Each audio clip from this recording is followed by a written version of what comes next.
Lewis Hamilton doubt remains on F1 return after series of meetings at Mercedes HQ. Lewis Hamilton may have broken his 56-day social media hiatus at the weekend, but there reportedly remains some doubt on whether he will actually race this season.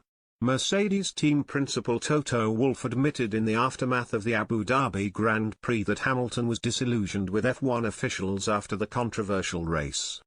Then, Wolff accepted that there were no guarantees Hamilton would return for the 2022 season, raising serious concerns the 37-year-old could retire earlier than expected. Hamilton still has 2 years remaining on his Mercedes contract, but it appears as though he would hold an option to retire early. His absence from social media only played into that narrative further, before returning at the weekend with a simple, "I'm back" message.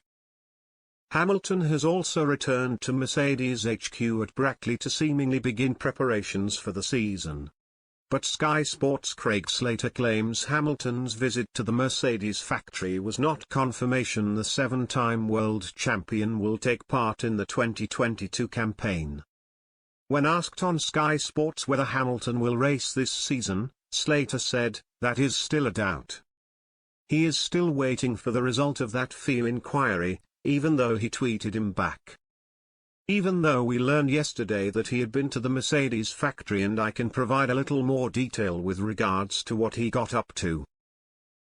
He met with engineers, he was in the simulator for the 2022 car and it was explained to me that he has a good idea of what is ahead of him in terms of Mercedes readiness for the new season.